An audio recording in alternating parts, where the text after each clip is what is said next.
¿Y a la persona que le gusta que le orinen? Es una manera instintiva de marcar a la pareja.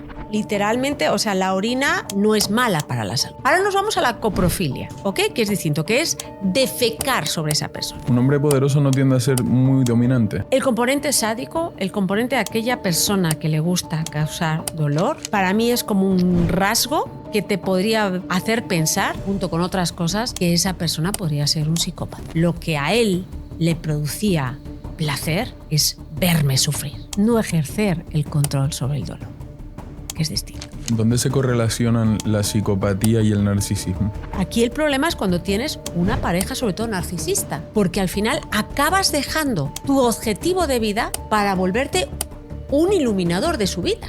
El psicópata tiene esos rasgos narcisistas, pero luego tiene algo muy importante, que es la falta de empatía.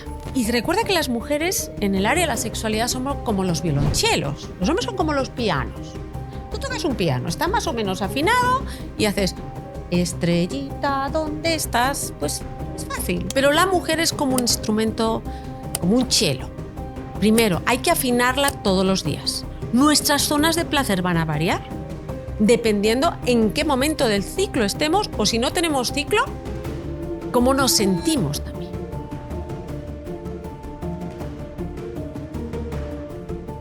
Bueno, estamos grabando. Silvia, bienvenida.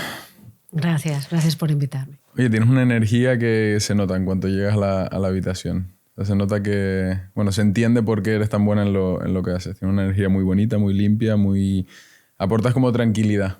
Ay, muchas gracias. Y eso que venía con toda la pila, ¿verdad? A tope, ¿no? Sí. Sí, ya me estabas contando un poquito antes. Creo que sería buena idea que te presentaras tú misma un poco a la audiencia antes de empezar y luego ya sí nos tiramos a la piscina y entramos al lío, si te parece. Va. Pues mira, yo siempre... A ver, creo que yo soy una surfista, ¿no? Y yo siempre les pido a las personas 3 palabras que digan que definan lo que son, ¿no? Vale.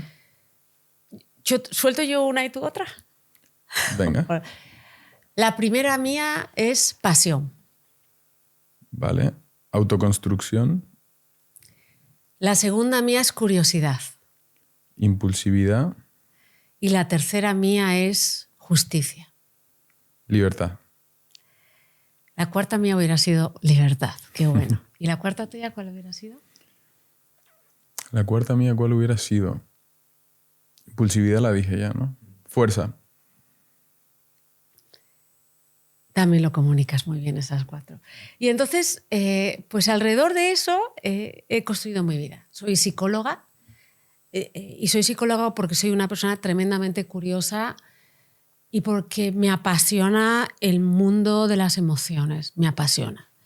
Pero pues la vida me llevó a tener la fortuna de ser buena estudiante y que esa pasión por la naturaleza humana encima me lo fuera patrocinada por universidades y a la vez de hacer psicología, pues hice no un máster, varios másters. Si me dices lo que soy una psicóloga especializada en las emociones. Y una cosa es mi carrera y otra cosa es donde me ha llevado la vida. Entonces, pues en todas las labores que yo he hecho, he hablado de una faceta de la psicología, pero pues como he viajado mucho, he vivido en muchos sitios, pues he crecido en distintas ramas. Yo no soy psicóloga clínica, porque un psicólogo clínico siento, además de que tienes que estar actualizado constantemente, siento que no debe de estar en pantalla. Siento que todas aquellas personas que pasan terapia y luego son podcasters y tienen un programa de tele, pues para mí es como una contraindicación. ¿Por qué? Porque con la persona que viene a un psicólogo o un psiquiatra te tienes que ganar la confianza y si ya eres un personaje público, ya la tienes ahí. He viajado mucho y pues voy a lo que me apasiona. Siempre desde el punto de vista de la psicología. Cuando era jovencita pensaba que ser pasional era algo malo, porque decían que era intensa. Y ahora pienso que no soy intensa, soy pasional. Cuando algo me gusta, voy a por ello. En el amor no es tan bueno a veces, ¿no? Porque a veces hay que jugarse. Sobre todo cuando eres jovencita hay que hacerse la mala malota y si te gusta alguien, jugar a capotearle y todo esto. Y yo siempre iba, como me gustara alguien, lo daba todo y me pegaba unas hostias increíbles. Y aplicaba esa fórmula de la pasión a mi trabajo y en mi trabajo siempre me iba muy bien y cuando era jovencita, pues en el amor no me iba tan bien. Y después, pues cuando la gente ya es más segura y se da cuenta que cuando alguien les quiere de verdad, y esto sabe muy, muy rico y no tienen conducta evitativa, pues incluso en el mundo de las relaciones me ha ido bastante bien. ¿Qué es lo que te apasiona de las emociones? Porque siento que hay muchas formas de sentir pasión por entender o manipular o interpretar las emociones, ¿no?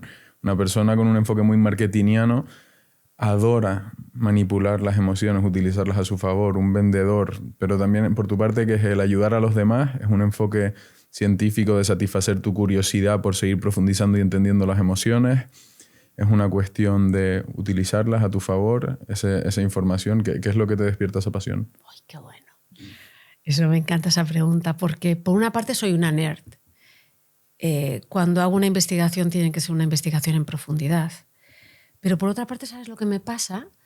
Que me doy cuenta que cuando yo veo algo claro, tengo una necesidad de que la gente lo vea tan claro como yo. Es una necesidad de que, fíjate, esto que es tan complejo, yo ya entiendo que es más sencillo y comunicarlo. Eso es por una parte. Y tú hablas de algo que es la manipulación. Que ahí entra una palabra importante que son los valores, ¿no? Y reconozco que en algunas circunstancias he sido maquiabuena. Vale. En términos de manipulación. ¿Por qué? Porque igual que nunca he utilizado mis conocimientos de psicología aplicada a vender un producto, nunca. Sí la he aplicado para cosas buenas. Te pongo un ejemplo. Campañas de prevención de las adicciones. Si ahí yo puedo manipular, si mi fin de manipular contribuye a que menos jóvenes sean adictos, los he utilizado. Sí lo he hecho. Lo he tenido muy claro. ¿Por qué? Porque si yo, un adolescente o una persona que es menor de 25 años, la parte frontal de su cerebro no ha madurado y va a tomar decisiones erróneas, incluso puede acabar ahora mismo con su muerte si prueba el fentanilo, ¿no? Entonces, ahí sí he manipulado. Ahí sí he utilizado campañas de promoción de la salud para manipular a los jóvenes a que tomen la decisión correcta, que es que no acaben en una adicción. Pero se puede vivir sin manipular, sea con buenas intenciones o con malas, pero yo siento que cualquier decisión que tomamos, hasta el outfit que nos ponemos, estamos tratando de manipular, puede que sea sin fin de vender nada, pero manipular la percepción de los demás hacia nosotros, ¿no? No, yo te quiero seducir, que es distinto. Vale. Cuando ¿La seducción no es manipulación? La seducción es distinta, porque al final el que toma... siempre hay esa palabra de convencer y seducir, conquistar y seducir. Cuando alguien te conquista o te convence, en el fondo te venzo, ¿no? Cuando alguien te seduce, al final tú estás tomando la decisión voluntaria de hacer lo que yo digo. Puede ser un tipo de manipulación, pero al menos tú eres consciente. Sí. Entonces, yo no creo en convencer a la gente ni conquistar a la gente. Yo creo que al final, cuando alguien toma una decisión, porque lo que tú le has vendido le has seducido para tomar esa persona la decisión, es lo bonito, ¿no? Porque cuando alguien te impone algo, al final acabas en el lado opuesto, incluso en las relaciones de pareja. Si acabas haciendo algo porque la otra persona te ha obligado a hacerlo, al final te vas. Pero cuando tú sabes que, oye, me ha seducido porque me ha gustado esto de esta persona, al menos sabes que tu decisión es voluntaria. Pero hay una línea fina, ¿no? Entre cuando nos ocurre esto, la metáfora del sapo. ¿no? Que el sapo, si lo lanzas en una olla hirviendo, de repente salta y no se quema, pero si lo metes en agua templada y vas calentando la olla poco a poco, muere hervido porque no se da cuenta de cómo le aplica el calor, ¿no? Y acaba muriendo. Entonces, digo, claro, a veces podemos interpretar que no estamos siendo manipulados, a lo mejor, pero estamos en una corriente, como en una sinergia que te atrapa. No sé si me explico. Lo has dicho tú, sinergia. Y más que sinergia, inercia. Inercia, quería decir, en esa de hecho. inercia, yo lo entendía así. Vale. O sea, sinergia entendí es inercia. Es lo que quería decir. Sí. Y eso quiere decir que ya, digamos, estamos tan conectados en la manera de comunicarnos que los dos entendemos lo que queremos entender, que es inercia. Sí, hay que tener... Y más que manipulaciones, es el dejar que las cosas sigan tal como son. Creo, y es muy peligroso, que hay ciertas carreras que tienen que tener unos valores mucho más fuertes que el resto. Y una de ellas es la de psicólogo. Vale. Y que cuando eres psicólogo es más fácil manipular, sí, lo tengo clarísimo. En el caso mío, y yo estuve trabajando en Londres con la industria farmacéutica y tuve la opción también de decir, oye, este es el camino que hay que tomar para generar más beneficios y no económicos, sino humanos. Entonces, lo que te acaba pasando es que empiezas a ser más estrictos que el resto. O sea, ¿sabes lo que me pasa a mí ahora? Que yo hay cosas que no hago en redes justo porque tengo miedo de acercarme a ese límite. Entiendo. ¿Me explico? O sea, sí, perfectamente. Es una línea tan... Es como cuando pasas del blanco al rosa y ya estás en el rosa. Dice, ¿en qué momento dejé el blanco y me pasé al rosa? Por acercarme al rojo, ¿no? O sea... Total. Al empezar el podcast dedicaste varias palabras muy bonitas acerca del amor. ¿Crees que el amor, tal y como lo conseguimos, el amor romántico existe en el ser humano de forma natural o que es algo creado? Qué bonito. Yo he cambiado mi opinión hacia esto. En mi segundo libro, que hablo de los misterios del amor y el sexo, y justo estaba enfocado en que cómo es que a mí me puede gustar una persona que no tiene absolutamente nada conmigo, ¿no? O sea, cómo es que me ha podido atraer esa persona que digo, bueno, si es que ni tiene los mismos valores, si nos gustan las mismas cosas, si además es que hay cosas que hasta si mis amigos vieran a este tío me van a decir, ¿cómo es que estás con él, no? Entonces yo creo que hay varios aspectos de lo que es el enamoramiento, ¿no? Una cosa es el infatuation, que le llaman en inglés, que es una palabra que es esa atracción que tú sientes hacia alguien, ¿ok? Que está más basada en la atracción y en la química sexual. O sea, está basada... ¿no? Es instintivo y a la vez está muy relacionado con tus feromonas y tu compatibilidad con esa persona. Vale. ¿Qué quiero decir? O sea, tú como persona tienes un olor que está dando de una manera inconsciente información sobre a qué enfermedades tú eres resistente, ¿no? Y cuando tú tienes una relación íntima con alguien, ese olor la otra persona lo huele. Y si tú eres completamente distinto en términos de enfermedades a los que tú ya estás inmune, de una manera de una manera inconsciente, te sientes más atraída químicamente hacia esa persona, ¿no? Sí, es distinta la resistencia. Distinta, claro. O sea, normalmente a ti te atrae algo distinto porque si yo ya soy resistente, porque todos tenemos resistencias a enfermedades que no conocemos y solo las vamos a conocer si aparece esa enfermedad, ¿no? Hay gente que era resistente al COVID, ¿no? A este virus, ¿no? O hay gente que es resistente al HIV, al VIH, ¿no? Sí. Y no lo saben, ¿no? Entonces, tú eres resistente a unas infecciones, yo soy resistente a unas infecciones, y si nosotros tuviéramos descendencia, nuestro bebé tendría resistencia a más enfermedades, ¿no? Entonces, estamos diseñados hacia eso. A complementarnos. A que nos atraiga gente que es muy distinta Estamos hablando de la parte instintiva, a nosotros, ¿no? Y por otra parte, ¿qué pasa? De repente te encuentras a una persona que sus olores, no de la parte genética, los olores de relacionados con cuánta testosterona tienes tú o cuántos estrógenos tengo yo, eso también crea también más atracción. Por eso es natural pues, que una persona se sienta atraída a lo mejor a otra persona más joven. Es natural. Y luego viene otra cosa más interesante. O sea, ya las dos personas se sienten atraídas. Ya hay algo muy interesante. Pero ¿qué pasa cuando dentro de esa relación íntima se produce un sexo muy bueno? Pues que eso crea un pegamento instintivo que es muy difícil de parar.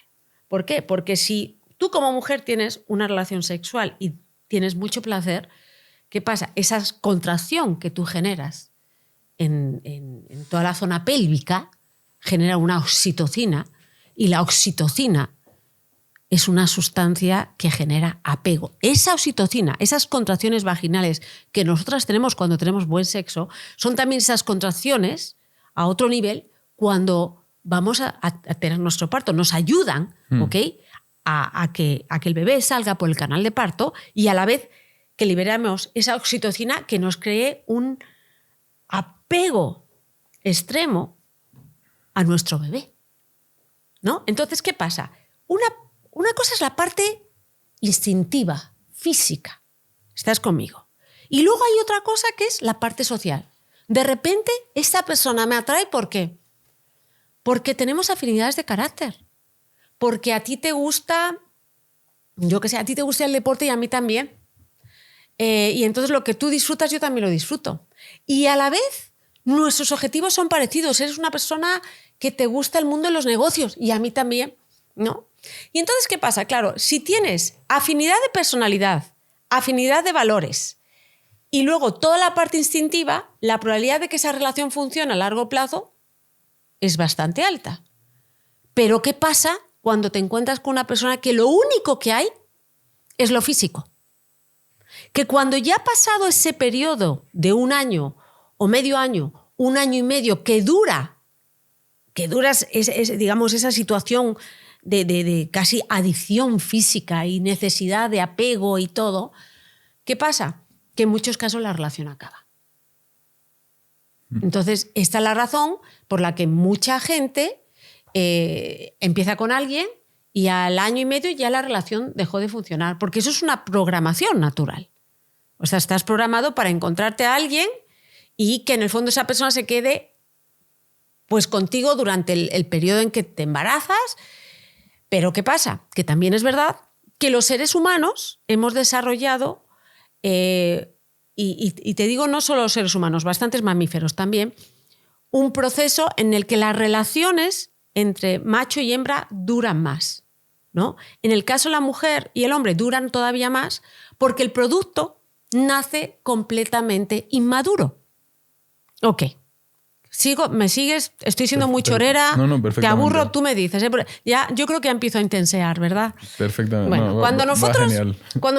nos pusimos en esta posición de bipedismo, ¿ok? En posición vertical, ¿qué pasó? Que desarrollamos la parte visual. Desarrollamos una parte visual, empezamos a ver a lo largo porque, ¿no? Pues podíamos ver mejor y entonces esta parte del cerebro se desarrolla, ¿ok? Y además ya tenemos muchos dedos y esto crea muchas conexiones y redes neuronales. ¿Y qué crece? La cabeza. Houston, tenemos un problema. Hay un bebé que tiene que nacer y de repente tiene un cabezón así de grande y tiene que salir por el mismo lugar que por el canal de parto casi que tiene una gorila, pero con una cabeza mucho más grande. Entonces, ¿qué pasa? Uno, que nacemos completamente inmaduros, los bebés. Esto es muy importante. Y otro, que eso que llamamos parto, que es algo natural, es extremadamente arriesgado para la mujer. Esa idea de, es que las perritas paren y las mujeres también. A ver, Houston, no compares. Antes de la aparición de los antibióticos, era más probable que hubiera viudos que viudas, porque muchas mujeres morían durante el parto. desangradas, desgarradas, ¿no? Entonces, ¿por qué esto es importante?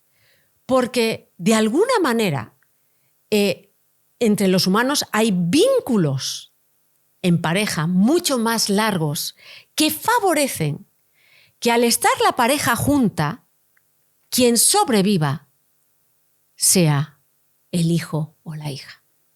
Y si hacemos doble clic en la palabra enamoramiento, tal y como lo percibimos en un país como España, por ejemplo, ¿no? Porque a mí algo que me ha llamado la atención, o sea, esa sensación de estar como en una nube que puede durar 5 o 6 meses o el tiempo que dure, yo desde niño lo daba por hecho, ¿no? De decir, los hombres y las mujeres, los niños y las niñas, los chicos y las chicas se enamoran y pasan por ese estado y por eso están juntos.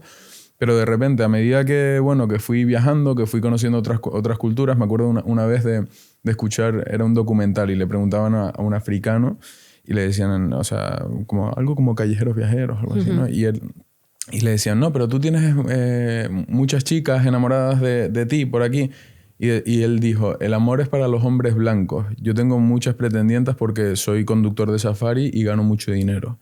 Luego yo tenía un compañero de clase que era chino también. Y Sean se llamaba, y le decía, Sean, ¿no te gusta ninguna? ¿No te echas una novieta? Y él, no tengo dinero. Y digo, bueno, pero se podrán enamorar de ti. Y me decía, no tengo dinero. Digo, ¿cómo se van a enamorar de mí? Entonces digo, igual esa química, esa sensación de estar flotando, la hemos creado también, que puede ser a través del cine, a través de la música, a través de todo. Y aunque fuera creada y aunque yo fuera consciente que es una situación creada, también tomaría la decisión de vivirla porque me parece positiva, ¿no? Y claro.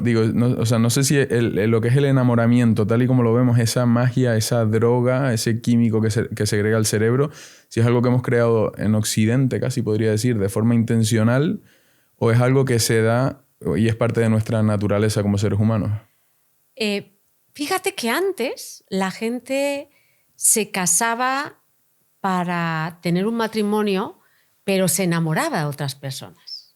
Vale. O sea, tú te casabas con un hombre que te iba a mantener o con una mujer, pero las historias de amor, las historias de infatuation se daban fuera del matrimonio, ¿no? Entonces, yo sí creo, es más, hay muchas historias en el que este señor japonés se enamora de su geisha.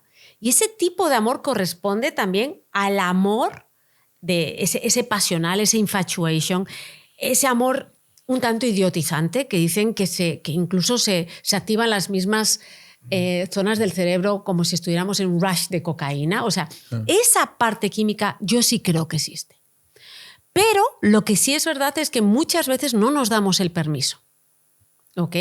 Y también es verdad que no siempre todo el mundo la vive.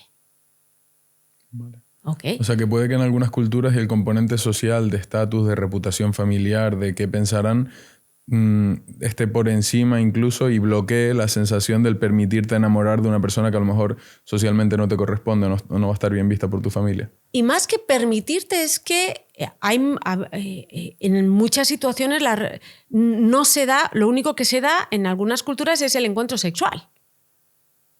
De una mujer que se queda quieta y de un hombre que dice, bueno, pues a ellas no les gusta, entonces voy a hacerlo, ¿no? Y entonces depende mucho, pero yo sí creo, y basado, ojo, en los datos que tengo, que lo que es esa situación de infatuation, esa sensación de que la otra persona es el 100% de tu motivación durante una temporada, existe. Y es, sobre todo, química. Antes de empezar a grabar me comentaste que de alguna forma como que te aburre un poco el terreno de la sexualidad porque básicamente te parece sencillo y me quedé con una palabra que me llamó un montón la atención. Dijiste, es una cuestión de logística y me quedé con la palabra y dijiste algo más. Ok. Digo, ¿cuál es la parte logística de la sexualidad? A ver, a mí me gusta mucho. Lo que quiero decir es que cuando te dedicas a educar y a divulgar, pues es relativamente sencillo que si una persona tiene un problema relacionado con la sexualidad, se solucione. Entonces, en el sexo, si te quitan, yo siempre digo, si yo te quito todos esos tabúes, esas ideas erróneas que tienes sobre la sexualidad, si acabo con ellas, ¿ok? Y aprendes un poco de logística. Y cuando digo logística, en el caso de las mujeres, es decir, a ver, si tú llegas a tu primera relación sin jamás haber hecho nada, pues no esperes que el caballero que ha hecho su trabajo y se ha dado homenajes eróticos, ¿no?, durante mucho tiempo para saber cuáles son sus puntos de placer, pues él va a disfrutar, pero tú a lo mejor no. Porque tú tienes hambre, pero no sabes cómo utilizar el cuchillo y el tenedor, ¿no? Que eso nos pasa a las mujeres. Entonces, cuando tú a una mujer la enseñas a eso, cuando ella aprende a eso, cuando aprende la logística, y más que la logística, cuando descubre su cuerpo. Y recuerda que las mujeres en el área de la sexualidad somos como los violonchelos. Los hombres son como los pianos. Tú tocas un piano, está más o menos afinado y haces estrellita, ¿dónde estás? Pues es fácil, son más sencillos los hombres. Ojo, no todos, que luego me dicen, no generalices, no generalizo. Pero es más fácil que si estás una vez con un hombre, pues saber cuáles son sus puntos de placer. Pero la mujer es como un instrumento, como un cello. Primero, hay que afinarla todos los días. Nuestras zonas de placer van a variar dependiendo en qué momento del ciclo estemos, o si no tenemos ciclo, cómo nos sentimos también. Luego, igual que cada cello tiene en una zona distinta incluso la nota, ¿no? Las mujeres también. Lo que hiciste con una que le gustó, a la otra le da asco. Entonces, un buen chelista es aquel que sabe afinar el cello. ¿Pero de qué depende eso? De que tú como mujer le digas al caballero o a la mujer, si te gustan las mujeres, mira, aquí está mi do, re, mi. ¿Me explico? Entonces, la sexualidad, el problema que tenemos con la sexualidad ahora mismo es que de algo la hemos desnaturalizado. Igual que pasa lo mismo con la comida. ¿Qué estamos constantemente diciendo a la gente? No comas, que te vas a hacer, que vas a ganar mucho peso, no comas. Nos están diciendo sobre una parte que es instintiva nuestra, no lo hagas. Y sobre el sexo, exactamente igual. ¿Y qué pasa? Como son el instinto de reproducción y el instinto de supervivencia a través de la alimentación, ¿qué pasa? Pues que lo único que pensamos es, si yo te digo que no pienses en mi libro, ¿en qué estás pensando? En mi libro. Si te digo que no pienses en sexo, ¿en qué estás pensando? Lo mismo. Ay, y te sientes culpable, porque es algo sucio. Y estamos creando de ahí hasta perversiones. Cuanto más prohibición tiene sobre la sexualidad una cultura, más perversiones tiene. Bueno, hemos tenido que parar un minutito porque tenías una intervención en tele ahora, ¿verdad? Sí. Entraste en directo, pero no. Con Los Ángeles. Aquí seguimos. Bien, nos estabas contando, hablamos del violonchelo y luego estabas relacionando con la comida. Sí. Lo que hablamos, las perversiones, ¿no? O sea, cuanto más naturalizado tengamos la sexualidad dentro de una faceta del ser humano, cuanto más naturalizado sea, menos perversiones vamos a tener y menos ideas erróneas vamos a tener de la sexualidad y vamos a tener una sexualidad más plena. Uh-huh. Cuando tú prohíbes algo, hay mucha gente que por prohibirlo justo lo activas y se vuelve una obsesión. Claro. Y también la gente que está obsesionada con el sexo, ahí tiene un problema. Es una faceta del ser humano. Sí, justo te estaba comentando cuando cortamos que hace poco llegué de Japón, estuve por allí 3 semanas y vi muy claro eso que dices. Al final se parece una cultura como que hay muchos temas tabú, muy reprimida, pero luego ves una serie de componentes, de factores comunes que yo considero parte de esa perversión de la que hablas, ¿no? Por ejemplo... Hay muchas parafilias también. Y los estereotipos de belleza, de decir como si fueran niñas pequeñas. Sí. ¿Sabes? O sea, se me hacía un poco rozando la pedofilia, todo, como los gustos, la cantidad de pornografía que se ve en todos lados. O sea, en un 7-Eleven encontrarte todo tipo de revistas de dibujos animados explícitos. No sé, se veía algo como... Se respiraba eso de lo que hablas. Justo, ¿verdad? ¿no?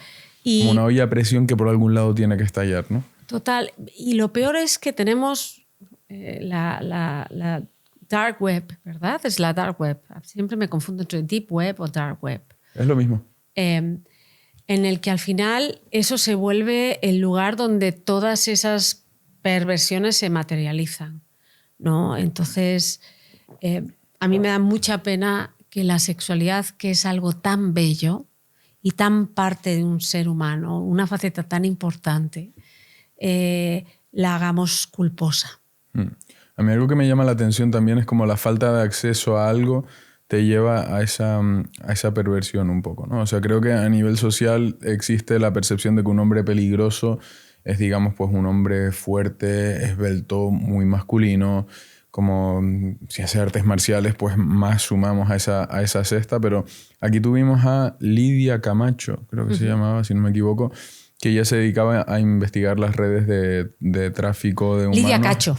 Lidia Cacho. Sí, Lidia vale, Cacho, Lidia es Cacho, verdad. pues estuvo por es aquí. una mexicana, Exactamente, que ella sí. estuvo, incluso la secuestraron. Justo. Sí, y entonces ella comentaba que ella tenía esa misma imagen y cuando empezaba a tirar del hilo y llegaba a las personas que habían detrás, que muchas veces encontraba al típico nerd súper inseguro que no tiene acceso en el mercado de citas a ninguna mujer ni a ninguna potencial pareja, y que esas son las personas que a lo mejor como que por esa desesperación, por no tener acceso a, acaban pues en lugares oscuros y profundos, ¿no? Y hay gente que tiene una falta de habilidades sociales muy grandes. Y no solo nerds, sino gente que, por la situación que tenemos ahora mismo, en que todo se hace a través de un teléfono, hemos perdido el contacto. Entonces se les hace muy difícil acercarse a una persona a la que se sienten atraídos sexualmente. Entonces, a ver, para que te hagas una cosa, o sea, por una parte hay mucha gente que para ellos el sexo cada vez es más natural y es una faceta de ellos mismos, y es como la comida. O sea, la gente que no, si tú no tienes dietas y si eres una persona que tienes una relación sana con la comida, no vas a comer y te vas a atragantar a comer rápido sin masticar. Comes bien, disfrutas, o sea, tienes casi un ritual de la comida, y con la sexualidad es igual. El tema es que con aquellas personas que dicen el sexo es malo, no lo hagas, inmediatamente en cuanto les entra ese impulso sexual se dan un atracón, se comen cualquier cosa y luego sufren las consecuencias, porque a veces esa sexualidad es sin protección y se puede dar desde un embarazo hasta una infección de transmisión sexual. Hay una cosa que es muy peligrosa, que es que está aumentando vertiginosamente el tráfico de seres humanos para fines sexuales, y luego la pornografía en Internet, pero también la pornografía asociada a menores. Oh. Que eso es algo que se está aumentando, y además es muy difícil de cachar, porque si de repente entre esas zonas de búsqueda, pues si hay un adulto que está buscando este tipo de imágenes, se les aparece una imagen de un menor o una menor, no denuncian. Y no denuncian, ¿por qué? Porque tienen que dar demasiadas explicaciones de qué hacías tú entrando en una página. O sea, hay hombres que jamás les ha interesado las menores ni los menores, que de una manera casual van a acabar con un tipo de material que no corresponde a lo que a ellos les gusta ni lo que les parece bien, porque es un menor, pero no denuncia. ¿Por qué? Porque se les va a cuestionar qué hacías tú viendo ese tipo de material o consumiendo pornografía. El tema de los fetiches, ¿en qué parte de nuestro cerebro se activa? ¿De dónde vienen? Con una asociación. Con una asociación que a veces está muy clara, pero a veces no. ¿Me explico? O sea, fíjate que los fetiches relacionados con los pies y los zapatos tienen, en algunos casos, hay ciertas asociaciones. Y luego, por ejemplo, también con las braguitas, la ropa íntima. Es algo interesante. La asociación, por ejemplo, que hay con las braguitas es primero el salirte con la tuya, de conseguir algo que es de otra persona, que es muy íntimo y es muy difícil de acceder, y tú has accedido a ello, ¿ok? Y tienes como una parte de esa persona, o sea, tienes el control de algo sobre esa persona, y encima tiene una característica del olor, ¿no? Entonces hay algo asociado a una parte nuestra que es la atracción al olor de esa persona que nos gusta o de esa persona que sexualmente nos atrae, ¿no? Tú lo has dicho, en Japón hay tiendas en que venden braguitas utilizadas. Vending machines. Ahí está. Pero, por ejemplo, con el fetichismo con los zapatos es distinto. Hay hay distintas asociaciones y recuerda que cada ser humano asocia su fetichismo a algo que no siempre tiene que ser lo que nosotros pensamos que son. Por ejemplo, hay algunos hombres que para ellos el fetichismo del tacón es que cuando una mujer se pone el tacón, en el fondo su ángulo, el cuerpo de la mujer cambia para ser más receptiva. El trasero está, si te fijas, más para arriba, ¿no? Pero para otros hombres el tacón es, y sobre todo es curioso, hombres que son muy poderosos, es el arma, el objeto, la herramienta de control de la mujer para que ellos sean sometidos. Sobre todo en hombres que son muy poderosos. Sí, normalmente en una relación sexual... O sea, un hombre poderoso no tiende a ser muy dominante. No, es que sabes lo que pasa, y no es que sean dominantes, puede ser dominante con su pareja, pero cuando un hombre es muy poderoso, lo que busca muchas veces en la relación sexual es justo dejar ese poder y dejarse llevar, la entrega. No quiere decir que sea débil, sino que ya que ha estado ejerciendo el control, fíjate, el control más que el poder sobre su negocio, sobre gente, en una parte más íntima de su realidad, lo que quiere que es entregarse, ¿no? O dejarse someter, ¿no? Y yo me acuerdo, imagínate con la cantidad... Es curioso porque a mí me lo comentaban mucho, tengo más seguidores hombres en Twitter y muchas de sus fantasías, una de ellas es que les agarren y que una mujer sea su dueño y que le lleve como perrito, es algo curiosísimo. Sí. Y son personas, hay incluso un club en Nueva York en que la gente que va, tengo que ser caballera aquí, son hombres muy poderosos y el 70% de los servicios que piden ahí a las mujeres y a lo mejor a ciertos hombres, si les gustan los hombres, es la entrega y la sumisión. Ellos someterse. Pero no someterse porque son menos poderosos, sino por recibir órdenes.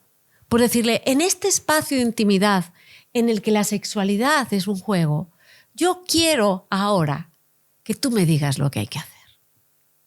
Vale, pero ¿y no hay ciertos fetiches que son un poco un error en la matrix de esos seres humanos? O sea, por ejemplo, fetiches que para mí van contra natura y tienen una explicación evolutiva. O sea, por ejemplo, nosotros como seres humanos cuando olemos el olor a vómito nos dan ganas de vomitar, lo cual tiene un sentido de supervivencia de si estuviéramos en una tribu y una persona está vomitando, puede que haya comido algo en mal estado y que tú hayas comido lo mismo al compartir ese alimento, ¿no? Entonces, tu cuerpo te invita a vomitar también porque puede que tú también estés intoxicado, que estés envenenado o cualquier cosa, ¿no? Entonces, por ejemplo, la gente que siente atracción, que igual son fetiches menos comunes, pero a las heces, por ejemplo... La urofilia y la coprofilia, ¿no? Sí, no sé cómo se las llaman. heces y la orina. Exacto. A ver, digo, esto para mí, o sea, o incluso los pies, en algunas culturas es de mala educación enseñar la planta baja porque se considera la parte más sucia de tu cuerpo, ¿no? Entonces, o sea, como que son fetiches que van orientados a una parte como de suciedad, de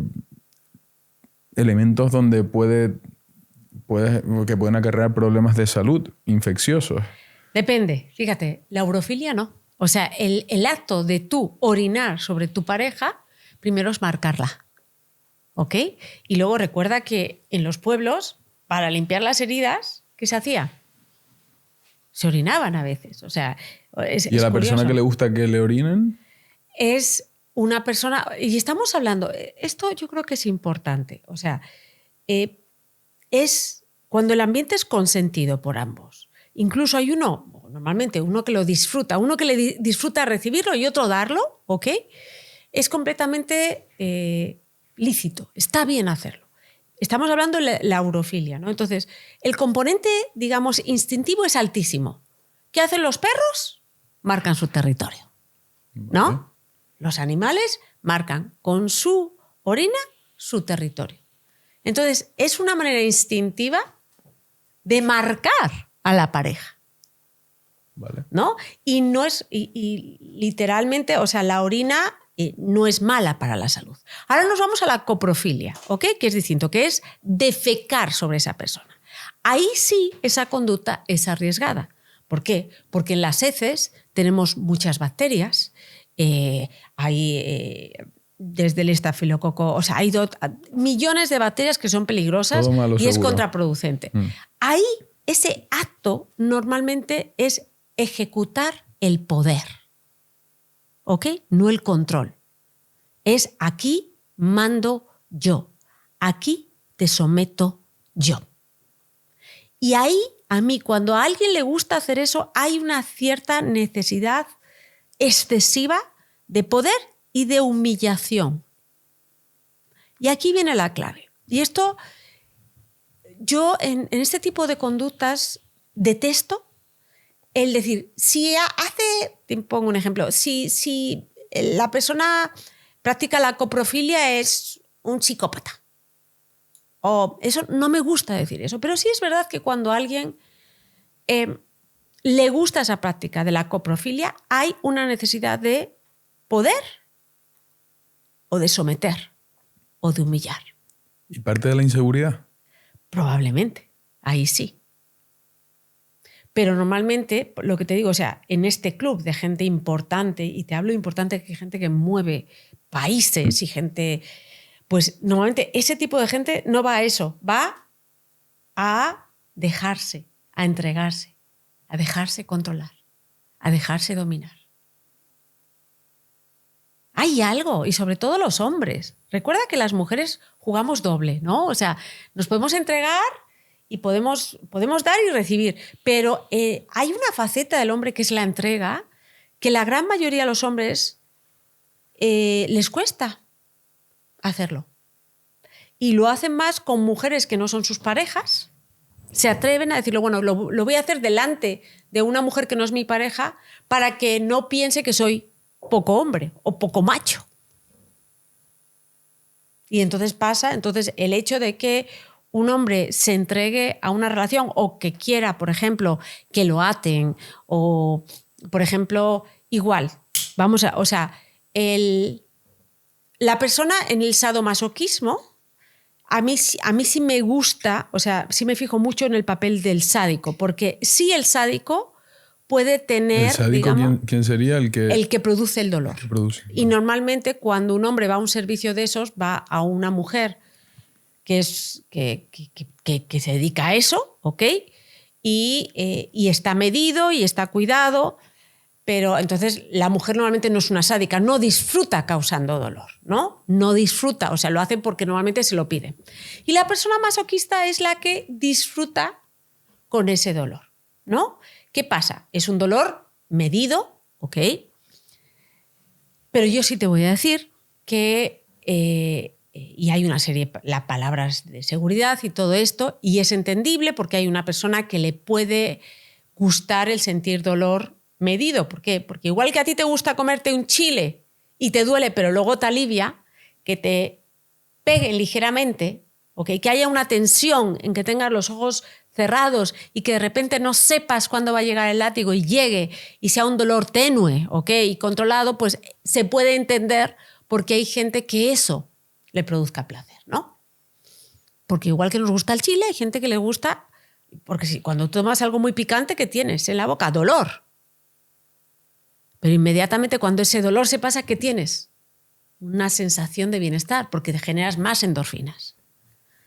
Lo que pasa que ahí, como en el picante, hay que tener mucho cuidado, porque al final vas a querer cada vez más, hasta que te hagas daño. En el estómago, en el caso del chile.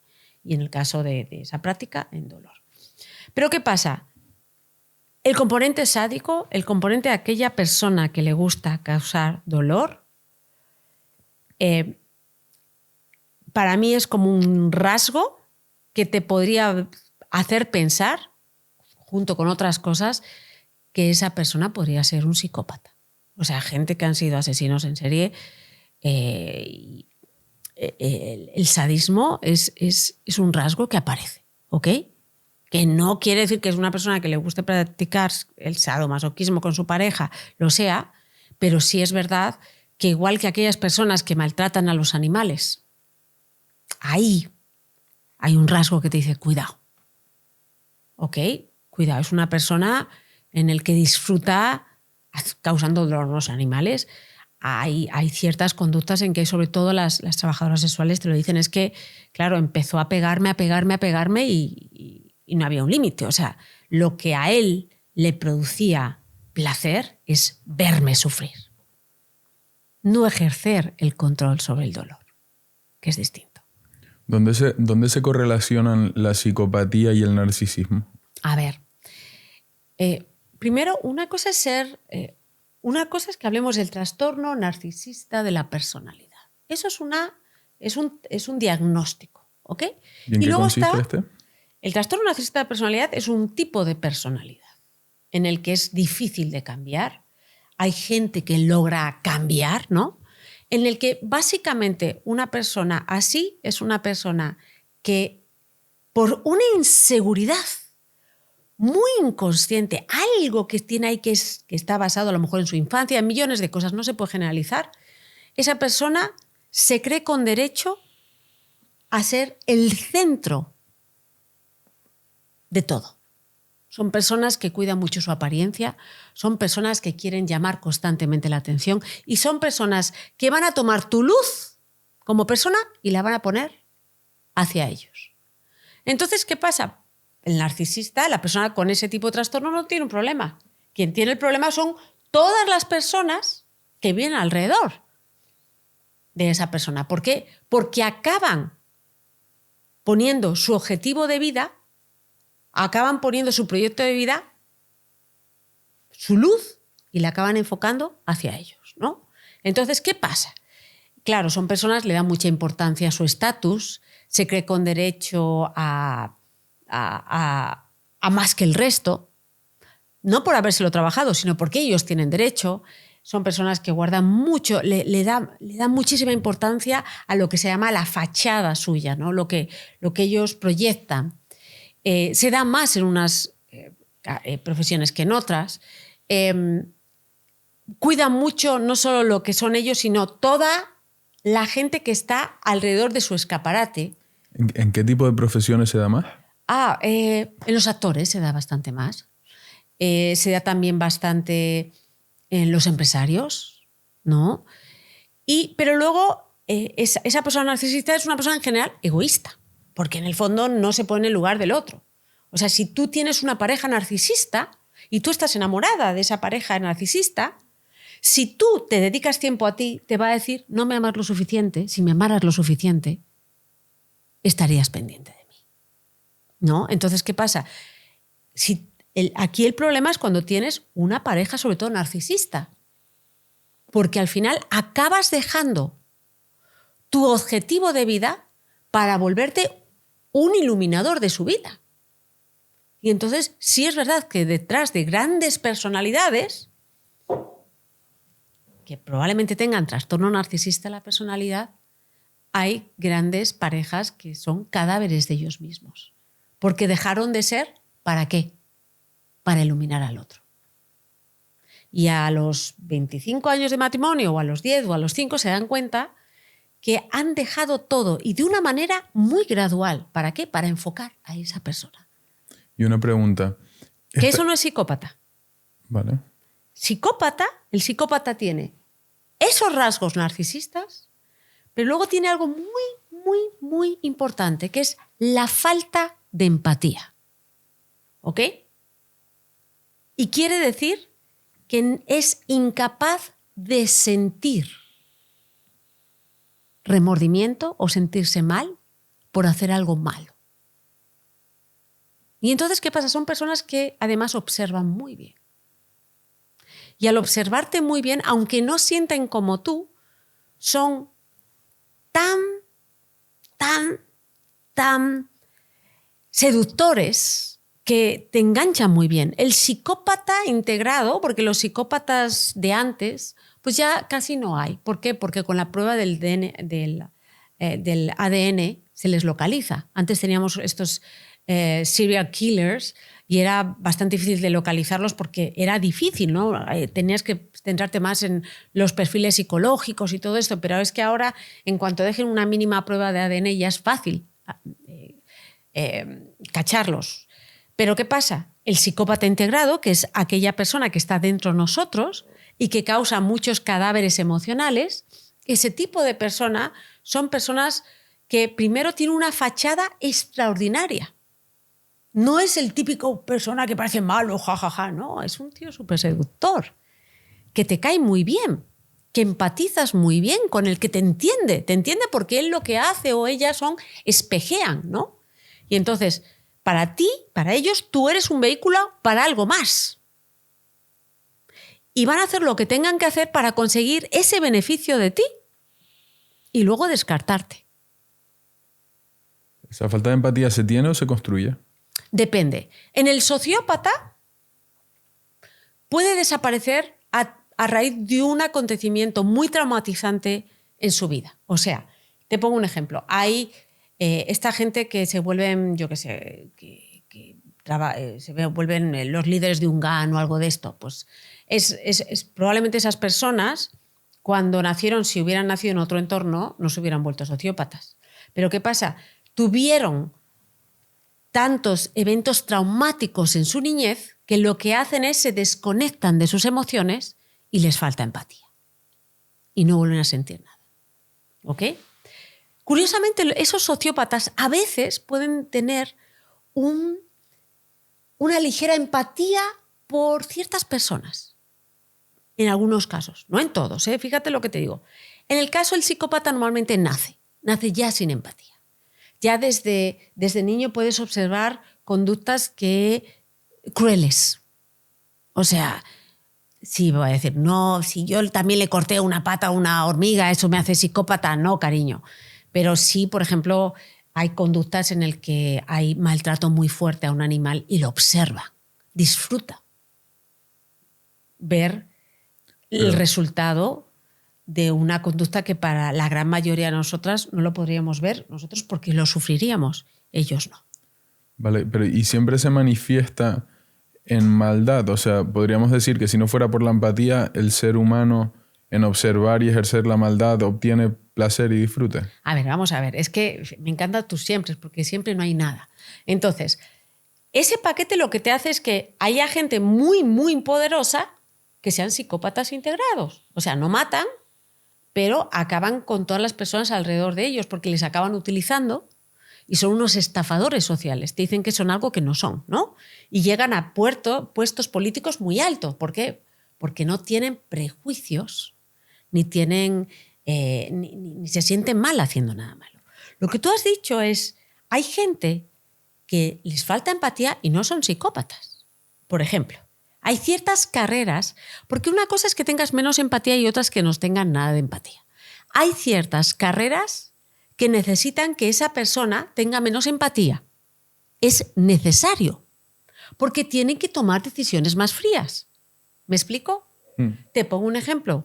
Algunos neurólogos, neurocirujanos, anestesistas, o sea, son personas que si fueran conscientes que tienen la vida de esta niña que su papá la ama mucho y está en la otra habitación, esas emociones podrían afectar negativamente en su manera de trabajar.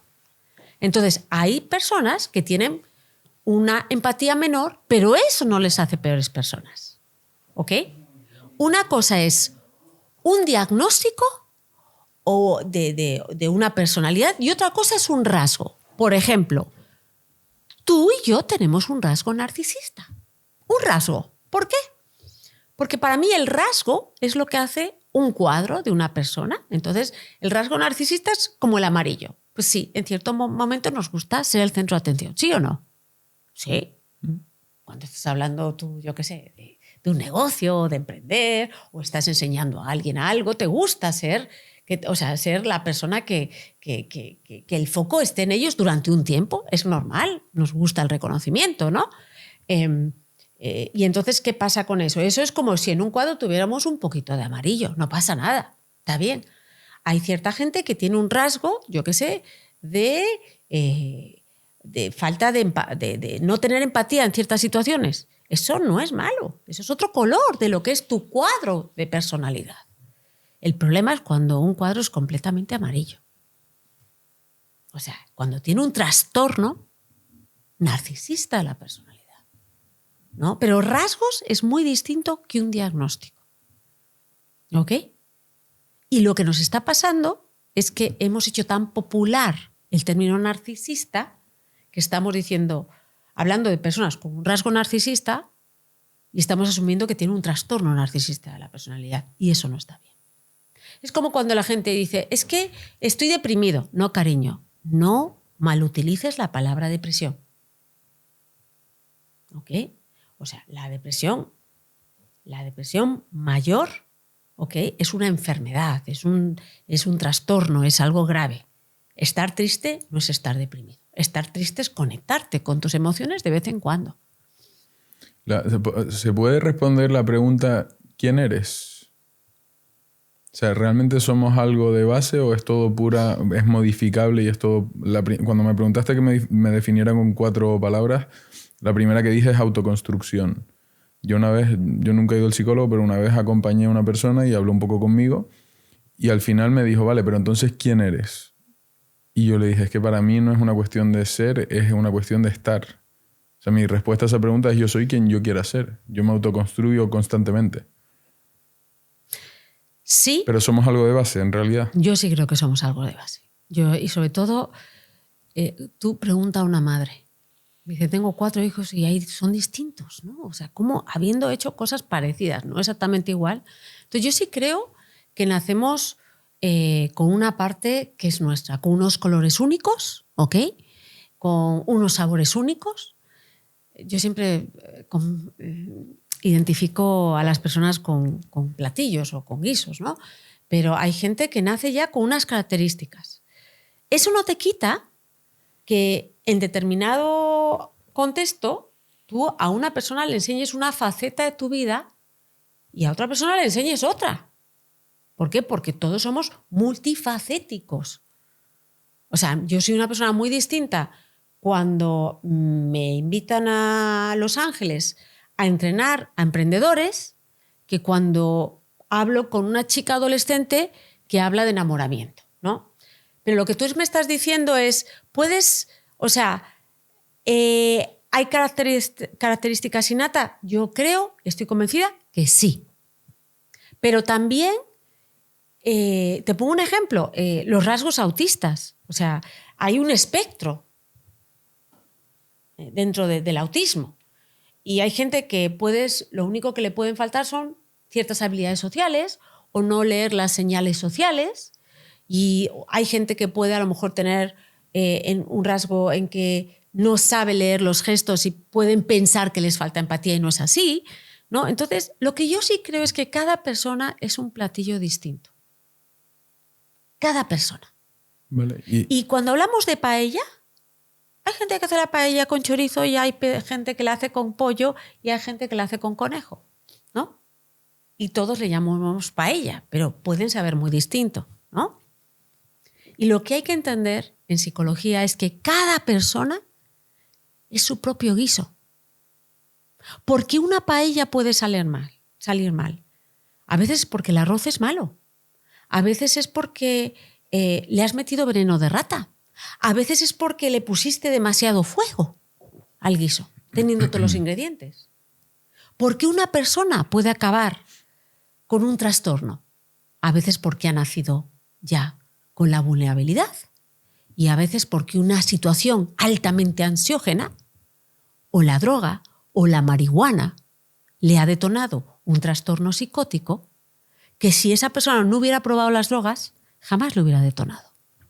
¿Y puede causarnos problemas el construir tantas capas sobre esa parte que es esencia, con lo que defiendes que nacemos, que te sientas, o sea, que llegas a un punto que no sabes reconocer cuáles son esas capas porque ya has construido tanto encima que estás totalmente desconectado por esa autoconstrucción? O sea, yo mis mecanismos, por ejemplo, desde muy niño recuerdo, a mí es como si me hubieran dado un bote de pastillas desde pequeño y me hubieran dado como el poder, de alguna forma, de decidir el efecto placebo que me va a hacer cada una de esas pastillas de una forma que me lo crea de verdad y que cause efecto, ¿no? Entonces, a medida que ejercitas ese músculo, es un músculo que se hace fuerte y es una palanca en la que ya confías muchísimo.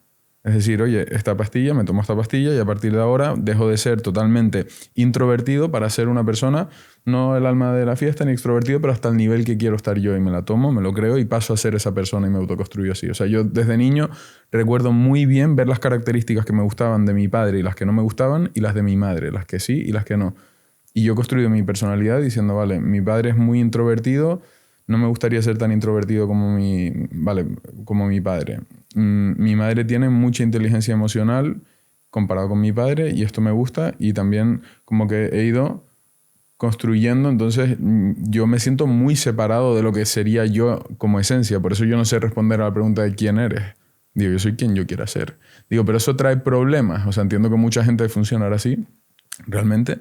Digo, eso trae problemas, el desconectarse o el construir demasiado encima de lo que es tu base natural, lo que eres en esencia. A ver, tú lo que has hecho es lo que hacemos la gran mayoría, que es primero tomar todo, y porque todavía eres muy joven, todavía no has llegado a ese punto en que empiezas a decir, ¿para qué hago yo esto? Entonces, ahora estás tomando todo eso y luego vas a darte cuenta, cuando ya te sientas súper sólido por dentro, de todas las cosas que te sobran. Y a lo mejor vas a volver a ser una persona tímida. Sí, pero yo me refiero, o sea, yo confío tanto en ese mecanismo y en esa palanca que yo me siento genuinamente capaz, sinceramente, de decir, el rasgo de personalidad que decías de un psicópata, de perder su empatía, yo me siento capaz de de coger la pastillita de ese bote que tengo imaginario y decir, este es el efecto placebo con el cual yo pierdo la empatía, y creo que sería capaz de perder la empatía. Por la confianza que tengo en ese mecanismo. O sea, no lo haría. No me parece provechoso, no es el impacto que quiero causar yo ni en mi alrededor ni en el mundo. Entonces no me tomaría la pastilla, pero sí me sentiría capaz de configurarme de esa forma. Lo que digo es que como que te aleja mucho de tu esencia natural, de tu punto de partida. Y digo, ¿y eso puede ser problemático? Sí, claro que sí, porque estás perdido. Pero, o sea, todos de alguna manera, para mí, una cosa es hacer concesiones y otra cosa es perder tu esencia. Entonces, todos, hasta que llegamos a un punto en nuestra vida, hacemos concesiones sobre nosotros mismos. ¿Para qué? Para que se nos acepte, para tener éxito. Hacemos muchas concesiones sobre nosotros. Pero aquí la clave es, ¿estás haciendo una concesión o estás perdiendo tu esencia? Y entonces, ¿qué pasa? Que es muy difícil saber cuál es tu esencia hasta que un día la pierdes completamente y tocas una crisis existencial o una depresión muy fuerte. Y entonces, ¿cuándo te pasa eso? Pues te pasa a los 35, a lo mejor a los 40. Decir, ¿qué he hecho? O sea, si yo quería ir con mi vida aquí, ¿qué he hecho? O sea, ¿dónde estoy yo? ¿Quién soy? Porque lo que te está pasando a ti, nos pasa a todos, es que cuando haces ese tipo de cambio, ves un beneficio, ¿no? Porque al final consigues algo a corto plazo que, al adquirir esa capacidad o esa facilidad, te está dando algo a cambio. Pero al final, y nos pasa, o sea, la famosa crisis de los 40, ¿qué es? ¿Qué he hecho yo de la persona que yo quería ser? ¿Me explico? O sea, tú cuando tienes 40 empiezas a decir, bueno, ¿cuáles eran mis ilusiones a los 16, 18, 20? ¿Qué quería hacer? ¿Dónde me quería ver? Y me he convertido en algo que verdaderamente me gusta. Claro, pero ahí siento que te conviertes de alguna forma por seguir ciertas inercias a lo mejor con las que no te sientes alineado. Pero yo lo que trato es de construir el superhéroe con el que soñaba cuando tenía 17 años. Si es el superhéroe, si es seguir esa ilusión de lo que a ti te gustaría ser, está bien. El término, lo que quiero decir, ¿a qué precio? Porque por ahora estás en línea con algo que te guste. Si para convertir ese superhéroe en un negocio tienes que traicionar a tu amigo, ¿lo harías? No. Pues entonces no estás copiando todo. Porque las reglas del juego en muchos negocios, al final, supone el dejar a una persona que, aunque emocionalmente es más fuerte para ti, es más débil en términos de negocios. Entonces estás aprendiendo habilidades, pero no te estás alejando de tus valores. Que es distinto. Sí, pero a mí también me cuesta, o sea, a veces veo borrosa la línea de interpretar ciertas conductas, por ejemplo, ¿no? De decir, yo siempre he querido ser pues, una persona, me considero una persona generosa, que trata de hacer de este mundo un lugar mejor, que trata de hacer por los demás, pero siempre tengo la pregunta de decir, oye, Pedro, ¿existe la curiosidad genuina? O tú cuando le das un billete de 5 euros a alguien por la calle, ¿lo estás haciendo por esa persona, porque eres genuinamente generoso, o lo estás haciendo por sentirte bien tú de forma egoísta? Y así me pasa con todo. Empiezo a ver grises en absolutamente todo lo que trato de interpretar. Ok, vamos a poner ese ejemplo. Cuando tú das a alguien 5 euros, yo me siento bien porque veo bien a esa persona y a la vez me siento bien porque soy buena persona. Pero eso no es egoísmo. O sea, yo siento que ahí tú lo que estás haciendo es establecer un juicio sobre esa acción. Sí, yo al final la decisión que la tomo lo pongo en una balanza y lo veo un win-win. Está mejor él, estoy mejor yo, pues en una situación justo sale en verde el Excel, ¿no? Claro, yo lo veo como los dos disfrutamos el platillo. O sea, lo que yo veo en ti es que tú ves las cosas como una competición. Puede ser. Ahí está. Entonces, tu visión de la vida es competir. Sí, para mí es una competición, sí. Eso. Y eso eres tú. O sea, tu energía es competir. Y entonces, para ti competir es no solo también, sino tu equipo, y siempre vas a ser muy bueno con tu equipo porque vais a competir juntos. ¿No?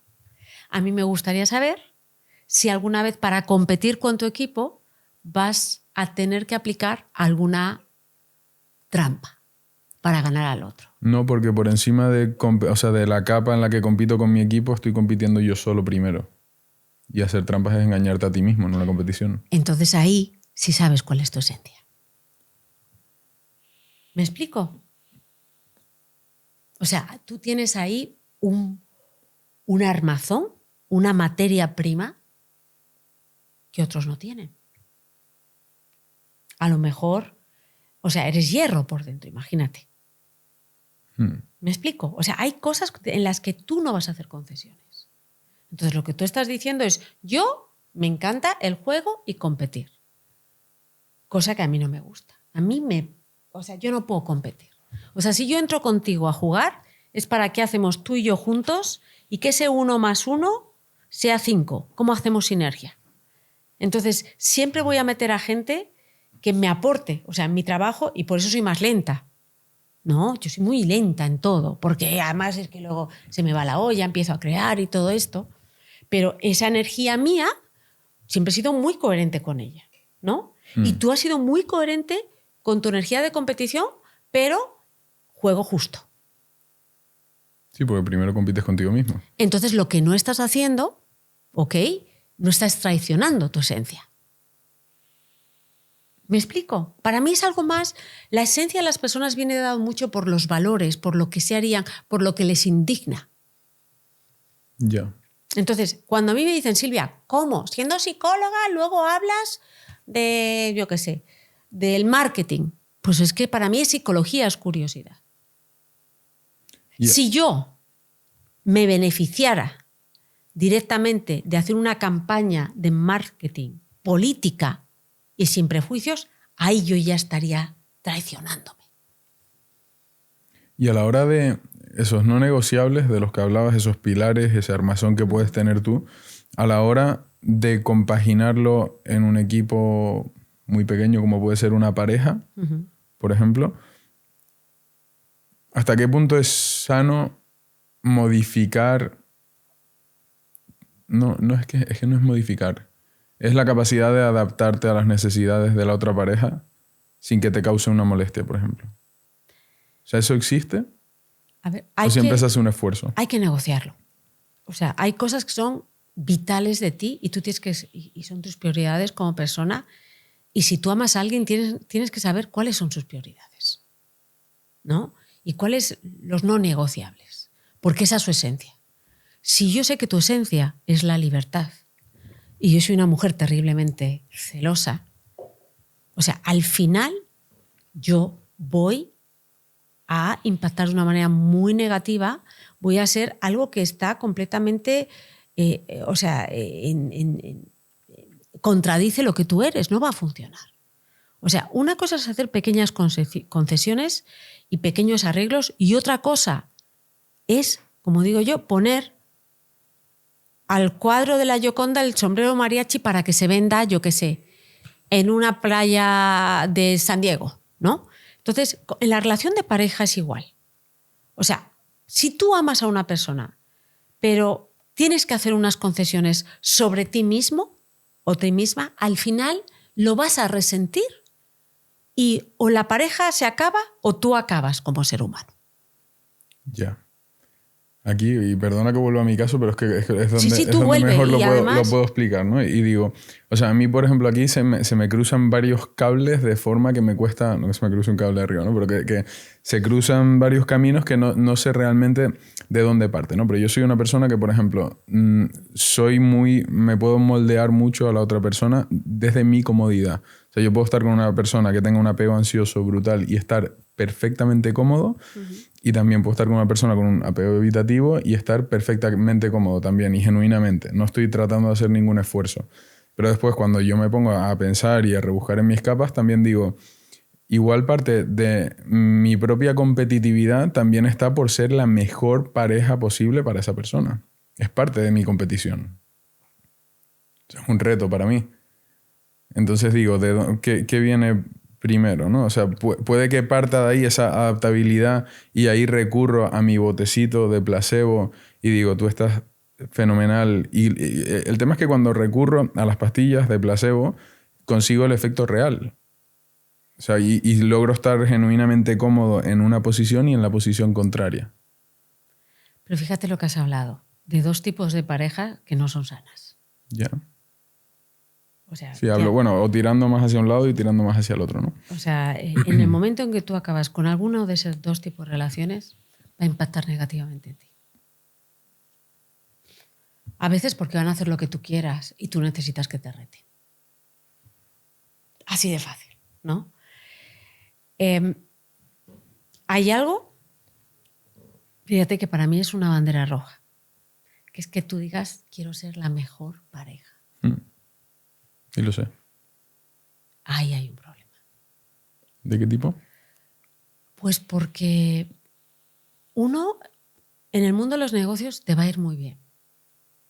Por eso, ¿no? Porque vas a ser incansable. Que hasta donde quieras llegar, y además creando valores, no traicionando a tu gente, creando algo importantísimo en una relación laboral, que es la confianza.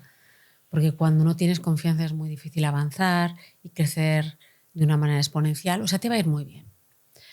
Pero fíjate lo que dices. Yo quiero ser la mejor pareja. O sea, no me estás diciendo, yo quiero que tengamos una relación única, quiero ser la mejor. Te quieres colocar, ¿qué es ser la mejor pareja? La mejor pareja para ti. Fíjate. O sea, no. O sea, lo que quieres es que esa persona te diga, eres la mejor pareja. Estás buscando la validación por parte de la pareja de que tú eres el mejor. O sea, ¿cuál es tu mecanismo de acción para que tú necesites ser el mejor en todo? Es como funciona desde siempre. Los deportes, con todo, desde niño. Pero no lo vas a hacer, cariño. ¿O sí? No, no lo vas a hacer. Lo vas a hacer ahora porque tienes 28, pero en los deportes, chico, la testosterona ya se está yendo para abajo. Todavía no. A partir de los 18 en los hombres. A los 40 ya no vas a ser el mejor. Ya. Pero fíjate, probablemente como amante, si no vas a ser el mejor y quieres ser buen amante, seas mejor amante. Porque no estás compitiendo contra nadie. ¿Tú qué quieres hacer, carrera o música? En los negocios puedes hacer carreras, puedes hacer deportes. En las relaciones estamos hablando de melodías, de músicas, de canciones. ¿Y quién te dice a ti que una canción de rock es mejor que una de heavy metal o de música clásica? depende del criterio. Tú no vas a ser el mejor para tus parejas siempre, principalmente porque eso no depende de ti, depende del paladar de tu pareja. Igual que tú puedes ser la mejor manzana y ser la manzana más deliciosa, ¿no? Si a la persona le gustan las fresas, no vas a poder ser fresa. Entonces, esa idea sobre tu relación la tienes que cambiar. Voy a hacer algo mucho más difícil. No voy a hacer nada que no sea mi esencia, que no me salga del corazón y no de mi cabeza, para estar con esta persona. ¿Cómo? ¿No voy a hacer nada? No voy a hacer nada. Tú has dicho una cosa. Yo lo que hago es, si necesito eso, tomo una pastilla de esto, mental. Inconscientemente. Y lo hago, ¿no? No lo voy a hacer. No lo voy a hacer. Sé que tengo que tener la casa impecable hoy. Pero es que estoy agotado de tanto podcast. Voy a dormirme ahí un rato. Porque me apetece con lo que siento en ese momento. Sí, pero... Independientemente de lo que ella piense, ¿lo harías? Sí, a ver, a mí el tema tal y como lo veo es que yo siempre me pongo el último de la manada, ¿no? Entonces digo, priorizo el bienestar incluso Fran me lo dice siempre, dice, es una pasada como regulas tu aura en función de la persona que tengas sentada aquí. Uh-huh. ¿No? O sea, desde que entras, si me viene una persona con un aura fuerte, yo considero que tengo un aura fuerte, la suelto y ya está, ¿no? Uh-huh. Y es fuerte, pero si me viene otra persona, a lo mejor más, incluso cambia hasta mi comunicación no verbal, pero es una cuestión de adaptarme para tu comodidad. Ok. ¿No? Y esto me pasa, o sea, es de forma totalmente inconsciente, no es decir, vale, este es tu perfil, tú necesitas esto, sino que como estoy priorizando tu bienestar por encima del mío, automáticamente voy a tratar de proveerte tu comodidad y yo estoy feliz dándote eso porque siento que estoy cumpliendo mi papel y mi función. Ok, ¿y cómo sabes lo que yo quiero? Lo siento, A lo lo huelo, mejor no. lo percibo. A lo mejor no. Es cuestión de lectura para mí. ¿Me explico? O sea, lo que te quiero decir es que, hombre, en una entrevista es distinto. Pero esa situación de poner tú a la otra persona para tú adaptarse, al final es una sensación de que si tú no te pones en el mismo lugar, ¿ok? Que En mi lugar natural. En tu lugar natural, a lo claro, mejor pero no eso te es lo van que a yo no ver. sé reconocer. ¿Dónde está? Yo no sé si soy apegado o desapegado. Claro, porque eres una persona muy racional. Yo no sé si soy introvertido o extrovertido. Yo creo que eres más introvertido. Es que hay una línea muy fina también en los autoengaños o en el fingir las cosas, ¿no? Es decir, una persona valiente o cobarde, si alguien finge valentía todo el tiempo, ¿es valiente o es cobarde? Yo creo que una persona valiente es la que se enfrenta a sus miedos. ¿Eh? O sea, yo soy muy miedosa. Aunque estés muerto de miedo, si lo haces, eres valiente. Sí. Porque si algo no te da miedo, pues... Y una persona que es muy introvertida, pero de repente todo el rato finge la extroversión, acaba siendo extrovertida, ¿o no? No. ¿Y cuál es la diferencia con lo de la valentía? Lo finge. No. Esa persona introvertida, ¿ok? Es valiente. Porque está enfrentándose a un miedo, ¿no? Es lo que te quiero decir. O sea, una persona Entiendo. que verdaderamente es introvertida y está todos los días luchando contra esa sensación de decir, ostras, es que no hago esto, no lo quiero hacer, pero lo voy a hacer, para mí es una persona muy valiente. Porque todos intentamos siempre, normalmente, meternos en nuestra burbuja de seguridad, ¿no? Entonces, yo esa gente que además les huele es introvertido, como tú dices, o sea, y hacen el esfuerzo y dices, ostras, qué bonito, ¿no? O sea, eso es por una parte. Creo que para mí hacer lo que no te da miedo hacer no es de valientes. De valientes es hacer lo que te da miedo hacer. Eso sí que es. Y además, ¿sabes? Además, yo creo que lo tenemos que hacer todos, pero en otras cosas. O sea, yo cuando me siento en México, hablando una palabra, es de Juan Camané, cuando sientes que ya sabes todo y empiezas a tener esa seguridad, que casi que esa prepotencia, me muevo de esa zona y me meto otra vez a situarme en una zona de estar completamente incómoda e insegura. A expandir la zona de confort. Totalmente, pero sobre todo para sentirme viva. Entonces, a ver, los razonamientos que tú estás teniendo son razonamientos que casi todos nos hacemos. O sea, ¿quién puñeteras soy yo?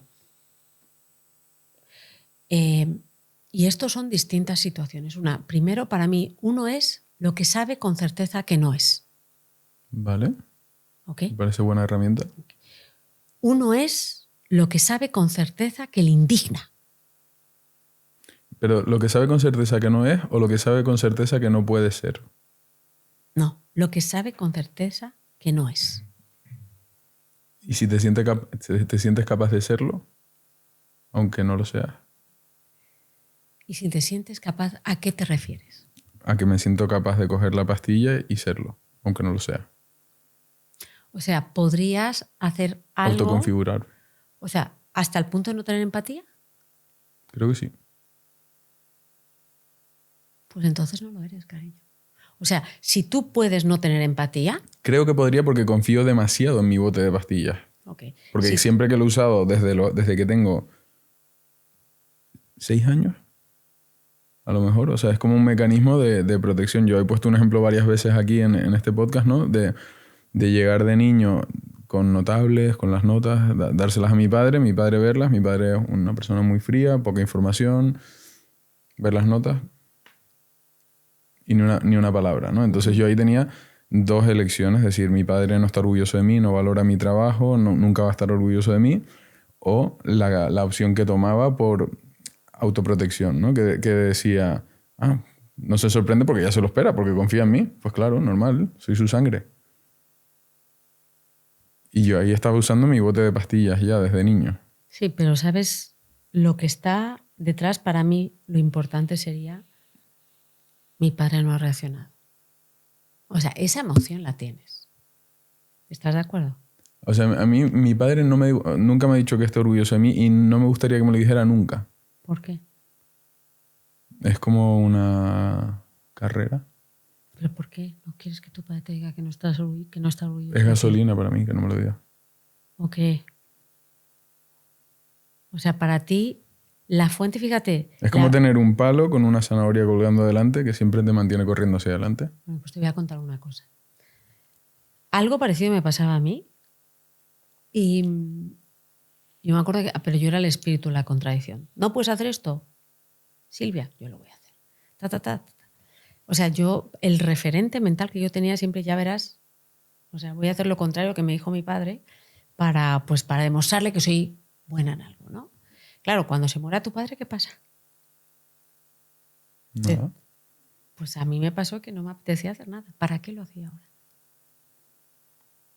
¿Entiendes? O sea, Su legado. yo creo, y no te conozco, que hay ciertas cosas que tú has bloqueado emocionalmente. O sea, Sí, sin duda. tienes una amputación emocional. Intencional también. Sí, pero eso es una bomba de presión. Esa bomba de presión un día va a decir ¡pah! No vas a poder con tanto. Ahora la tienes bajo control. Y la prueba de que no tienes todo bajo control es que un tío tan sano como tú vapea. ¿Me explico? O sea, dices, joder, este tío se le nota la piel, la tiene perfecta, o sea, hace ejercicio, pero ahí ya hay una disonancia. ¿En qué sentido? ¿Por qué? Pues porque tú sabes que algo que es súper peligroso, que es vapear, lo estás haciendo. Estás siendo directamente en contra de tu inversión. Bueno, pero es parte de mi... Lo racionalizo, o sea, como todo. ¿Cuál es la razón? ¿Cuál es la razón? No, pero por ejemplo con el azúcar me pasa mucho, ¿no? De decir, en momentos, o sea, en vez de hacerlo por inercia, digo, si yo estoy de vacaciones, o sea, si estoy teniendo una buena conversación, X, me apetece, igual que a veces me bebo aquí media botella de ron con el hincho el otro día. Pero digo, lo veo como, para mí es una cuestión de rentabilidad todo, ¿no? O sea, decir... Rentabilidad, fíjate, qué Sí, palabras. Sí, así lo veo todo. O sea, decir, yo, por ejemplo, nunca me verás decir ir a una comida de negocios, acaba la comida, oye, nos pedimos una copa. todo el mundo se pide una copa y yo por seguir esa inercia no voy a pedir una copa porque todo el mundo se pide una copa. Digo, luego me voy a ir a la oficina a trabajar. ¿Para qué quiero beberme una copa ahora? No voy a salir, no voy a hacer nada, no hay música, no me interesa, no me lo paso bien. Pero de repente pues estoy en otro momento, como puede ser aquí un podcast y donde me apetece, que lo grabamos por la noche, o de repente estoy celebrando algo y digo, para mí estas copas ahora son rentables, por ejemplo. Rentables. Sí. O sea, sé que tengo una pérdida y tengo una ganancia y me sale en verde la ecuación. Fíjate, todo se gana o se pierde. Yo creo que en términos de negocios te va a ir tan bien. Lo tengo clarísimo. Pero creo que en el aspecto emocional tienes que cambiar tu vocabulario. ¿Cuál sería la palabra en vez de rentabilidad? Tienes que... Me nutre. Me nutre. Me nutre. Tienes esa manera casi dicotómica de on y off. Todo o nada. Y así lo que te da a ti es seguridad. Porque así no tienes tentación. ¿No? O sea, es como yo controlo hago así y ya delimito. Pero en las emociones, en el mundo de las relaciones, para mí hay que verlo en colores. ¿En qué momento el blanco pasa al negro y deshace? ¿O tienes el arco iris? ¿En qué momento el amarillo y el rojo pasa al naranja? Es que es maravilloso. Por eso para mí las emociones si hay un componente biológico, yo entiendo que cuando el cortisol se eleva en ciertas cosas eso te hace más ansioso, que la progesterona te hace mucho más triste, o sea, entiendo eso.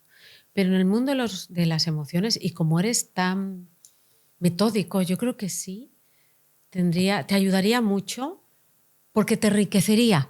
¿Me explico? Porque además conectarías con personas que ahora mismo es muy difícil contigo con ellas conectar. Tú crees que estás conectando, pero lo único que haces es intercambiar información. Y el mundo de las emociones no es yo voy a poner el rojo que yo quiera porque a ti te gusta el rojo, es tú pones el rojo, yo pongo el amarillo y nos sale el naranja.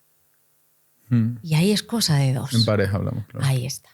Entonces, es algo que tú has aprendido, que te ha ido muy bien, que es un mecanismo que hasta ahora te ha funcionado, pero que lo que tú quieres tener es una vida plena a la larga, ¿no? Y una vida plena es en tu parte profesional y en tu parte personal y en tu parte de amistad y en tu parte de pareja, y para eso tu forma de pensar no puede ser basada en sí o no, 0 o 1, y que sea tan fácil el árbol de decisión. Tienes que cambiar esa forma de pensar. Ojo, yo tengo que aprender de ti, que yo soy lo contrario. Yo es que no puedo, es sí o no, bueno, pues es que hay una excepción. O sea, no quiere decir, o sea, todos, cada uno es de una manera. Ojalá a mí antes me hubiera enseñado la gente a pensar como tú para los negocios. Porque sí, hubiera tomado decisiones más rentables. Toda la razón. O sea, no es que tú estés en lo equivocado, no, en absoluto. En el área de negocios, ojalá yo hubiera tenido una persona en mi vida como tú, mucho más joven, porque me hubiera enseñado a ser, porque no hubiera pagado con errores muchas de las decisiones que yo tomé, ¿no? Pero ahora lo que yo te digo es, en el término, en el área emocional, que todos tenemos que trabajar un campo, no es que todos, cada uno tiene su parte en el que tiene que trabajar más, ¿no? Tienes que cambiar ese paradigma de pensar. No se gana ni se pierde. Aunque pierdas en una relación, te puede dejar más nutrido. Aunque te dejen y seas la peor, a veces cuando eres la peor pareja del mundo, esa persona te hace mejor persona. Y mejor persona para la siguiente pareja, que es la persona que a lo mejor decides tener una familia. Entonces, deja perder. Pierde a veces. Aprende la otra persona. Que te haga daño. Pero fíjate, como según estabas hablando, yo lo estaba viendo todo, o sea, al contrario, mi forma de funcionar, ¿no? De decir, yo cuando considero que ya sean mis círculos, una pareja, manada, familia, amigos, yo me siento como la persona que va detrás de la manada, que tiene que proteger a la manada y que por lo tanto, como está en juego el bienestar de los demás, ahí es donde tiene que ser calculador para que los demás estén bien. Pero el mundo de los negocios yo lo veo en colores. O sea, para mí sí es arte y magia. Yo soy una persona que no mira nunca números, soy ultra impulsivo, apuesto por personas cuando veo un feeling, un emprendedor, me da igual lo que me vayas a contar, yo te invierto a ti, yo apuesto por ti. Y cambia todo. Por ejemplo, acá, que me lo mencionabas antes, hay una comunidad grande de inversores que invierten en acá y luego invierto yo a título personal. Mis comportamientos son totalmente diferentes. Cuando hay personas de las que tengo que hacerme cargo y tengo que cuidar, tengo ese enfoque más de ceros y unos que decías. Cuando soy yo solo, son mis negocios, es mi camino, es mi carrera, es mi riesgo, es mi futuro. Es mi juego. Es mi juego. Es tu juego. Sí. O sea, fíjate. Mi forma, mi lienzo. Claro, es tu juego. O sea, más que, o sea, tomas decisiones, pero es un juego. O sea, te sigue moviendo la adrenalina de ganar. Arriesgas, pero te mueve la adrenalina de ganar. De crear. Sí, de crear, de ganar para crear, pero de ganar. O sea, te mueven, o sea, y ojo, que es otro ingrediente de los grandes emprendedores, ¿eh? O sea, es... Pero no es el dinero, ¿eh? No, claro es la creación. que no es el dinero. Si acaso yo te diría es el poder, que es distinto. ¿En qué sentido? El poder. El poder es algo mucho más jugoso que el dinero. O sea, es el decir, en el fondo, os he ganado a todos. He hecho el negocio más rentable de todos. Distinto. O sea, pero no te miden los colores. Y además es curioso porque es tan bello. Ojo, no te estoy hablando, no se puede generalizar, pero es un patrón. O sea, claro, tú lo que haces es cuidar a los tuyos, que está bien, pero cuando estás solo, en el que el único que puede perder soy yo, es distinto. Pero aún así, juegas para ganar. ¿Ok? Para ganar. Es eso. O sea, tú lo que buscas en un negocio no es voy a hacer un negocio y lo voy a dejar aquí. No, güey. Tienes que competir con el mercado, crear. Tengo que demostrar a toda esa gente que está invirtiendo que han invertido en quién. En el mejor. Que está bien. O sea, sí, y además, entiendo. otra cosa, yo cuando entrevisté a César Millán, Sí. él a mí me hablaba, yo aprendí muchísimo de esa entrevista, qué persona tan sabia en eso. Y siempre los perros, el líder del pack no es aquel necesariamente que dice yo soy el líder. El líder es el que la gente hace el líder. Y tú sabes que tu gente, sin tú decir que soy el líder, te miran a ti como líder.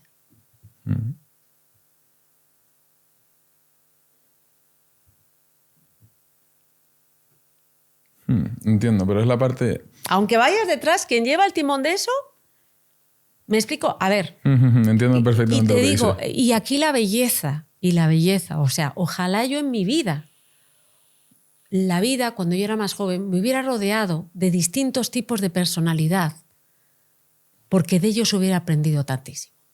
O sea, lo que yo hice de joven es de llenarme, de rodearme de gente que lo que hacían es, digamos, convertirme a la religión que ya estaba convertida, en vez de retarme a una situación que me hubiera hecho aprender de ellos. O sea, yo, si tuvieras un curso, la primera en recibirlo, así te lo pongo.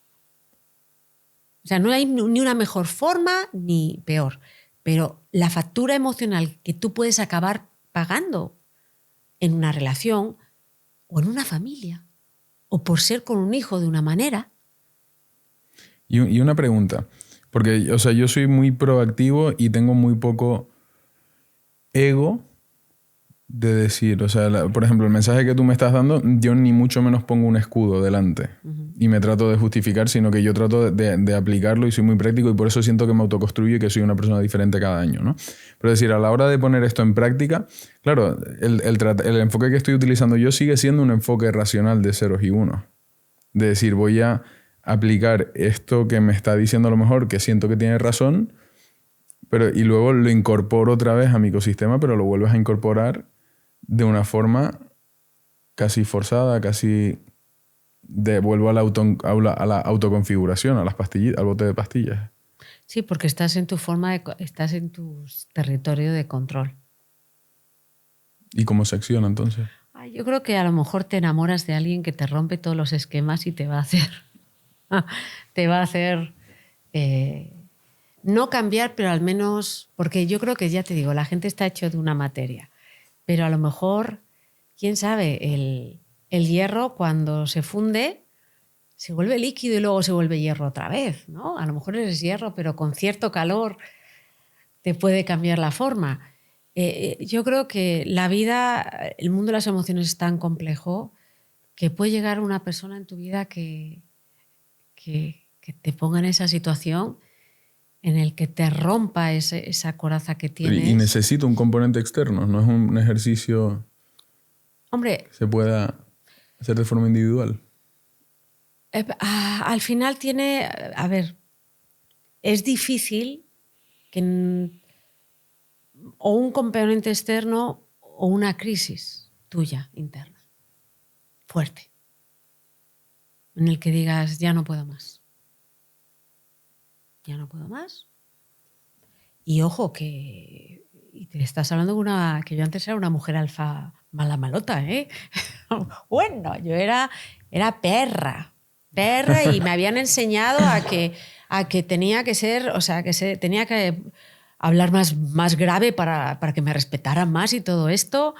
Y un día pues se me cayó el castillo de naipes y pues al final dices, hostia, pues fue necesario. Es que no sabes cómo te va. Y a veces, y no tiene que ser una cosa, son cosas que te pasan que ni te las imaginas. O de repente tienes un hijo o por la maternidad te puede cambiar mucho la paternidad. Porque de repente dices, hostias, ese bebé soy yo y ahora me he dado cuenta lo mucho que sufrí y no quiero que sufran así. Por crearme ese mecanismo y a lo mejor el que tengo que cambiar soy yo como padre. Porque si no, estoy repitiendo ese patrón.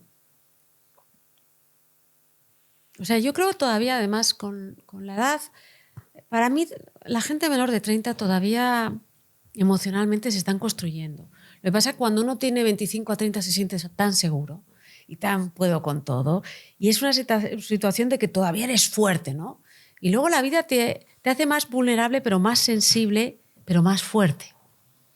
Porque te hace que seas más resiliente, o sea, que que te dobles, pero que nunca te rompas. Yo es que donde sí saco un escudo automático, y lo acabo de notar ahora mismo, cuando me decías, puede que tengas una crisis, ¿no? O sea, todo lo que me quita poder, que puede hacerme daño, ahí sí lo rechazo automáticamente. O sea, lo veo como eso no puede pasarme a mí, no me va a pasar a mí. O sea, es como parte de mi configuración. Y lo acabo de sentir ahora mismo. O sea, según lo decías, mi respuesta automática, un automatismo, saltó como una notificación en el móvil de decir, no, a ti no. ¿Por? Automático. O sea, digo que o sea, me saltó automático y lo racionalicé ahora y le empecé a dar una vuelta, según hablabas también. Mira, hay gente que habla de ego. Y yo estoy hasta las narices de la palabra ego. Ego quiere decir yo en latín. Y luego hemos tomado muchas ideas del psicoanálisis, que el psicoanálisis ya no se utiliza. La realidad es un método muy interesante, pero la gran mayoría de los psicólogos pues utilizamos otras corrientes. Por eso a mí me gusta hablar en vez de ego, es mi soberbia. Mi soberbia. Y cuando tú dices, esto no me va a pasar a mí, ¿Qué soberbia? Es soberbia. O, ¿cómo es que esto me pasó a mí? ¿Y por qué no? Eso es, en el fondo, que yo también lo he sido, ¿eh? O sea, no creas que es que yo he sido insoportable, de verdad, o sea, de verdad, o sea, yo no quiero volver a, o sea, yo no me, o sea, la persona que yo era a los 30 creo que tenía una soberbia brutal, brutal, decir, eso no me va a pasar a mí. Yo era de esas que decía, eso no me va a pasar a mí. Soberbia. Claro que te puede pasar. Y en la medida que tú abrazas eso, es más probable que no te pase. Makes sense. Yo sé que nunca has ido a terapia, pero es tan bonito. Porque, fíjate, los psicólogos, para mí, yo que ahora tengo un programa, pero porque me apetecía hacer ese programa, porque me dijeron que no iba a funcionar y que no había gente real que fuera a un programa a contar sus historias, sus testimonios de vida dolorosísimos y que se abriera así.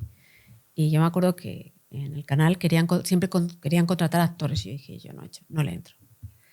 Y lo que uno se da cuenta es que los psicólogos lo que hacemos es tomamos el excremento que hay en lo más profundo de las personas y la persona, no nosotros, acaba haciendo que sea fertilizante. Okay. Entonces, ¿qué pasa? Todos en el fondo tenemos ahí cosas. Como dicen los mexicanos, tienen una palabra muy bonita que se llaman atoradas, ahí, atrapadas, ¿no? Y en la medida que tú las bloqueas, eso cada vez huele más a podrido y te pudre más. Entonces, ¿qué hay en aquellas personas que tienen tan bloqueadas sus emociones? ¿Qué hay? Mi razonamiento para no haber ido nunca a un psicólogo es decir, o sea, yo entiendo y cuando me autoanalizo yo veo lo complejos que son mis sistemas y todo lo que he utilizado siempre, ¿no? Entonces digo, pero el resultado para mí al final es como si montas un ordenador súper complejo por dentro, pero los mandos al final acaban siendo un botón amarillo y un botón verde y acaba siendo muy sencillo. O sea, yo siento que funciona de una forma muy simple, que me estoy orgulloso, feliz, me siento pleno, me siento muy bien en general. Entonces digo, para mí ir como un psicólogo es poner a una persona a tocar todo eso de forma que lo que ahora mismo funciona tan bien me lo puedas, me empieces a crear fantasmas de cosas que ni tenía en cuenta y que vivía mejor sin ignorándolas, ¿no? Ah, ignorándolas. O sea, que aceptas que tienes fantasmas. No lo sé. O sea, para mí, no, o sea, para mí en el outcome, o sea, en lo que yo recibo, yo me siento perfecto. Súper bien. Y entonces digo, ¿por qué me iba a arriesgar yo a modificar esa relación que tengo ahora conmigo mismo, hurgando? ¿Para qué? ¿No? O sea, que te empiezan a preguntar, no, pero ¿y cuando tu padre de pequeño? Y decir, pues ahora me lo creaste. No te lo creo. ¿O lo sacaste? Abrí una ventana que está ahí. Abrí una puerta que está ahí. Y el tema con las emociones es curiosísimo. Hay el trastorno de estrés postraumático. Hay gente que por supervivencia, la gente bloquea completamente recuerdos de la niñez. Porque esos recuerdos son tan dolorosos, tan dolorosos, que su sistema emocional se ve incapaz, ¿ok?, de procesarlos, de canalizarlos de una manera sana. Entonces se quedan ahí. Y a veces, después de 30 años o 40, un olor o una situación, que no tiene que ser un terapeuta, les puede llevar a un ataque de pánico que no saben de dónde viene, ¿no? ¿Por qué? Porque al final, la gran mayoría de las veces, no siempre, aquello que tú tienes atrapado, encapsulado, cerrado con llave, se abre de alguna manera. Si tú tienes una rabia extrema hacia algo, normalmente viene de algo. Si tú tienes una necesidad extrema de tener el control, ahí hay algo. Porque hay un miedo de mostrar vulnerabilidad.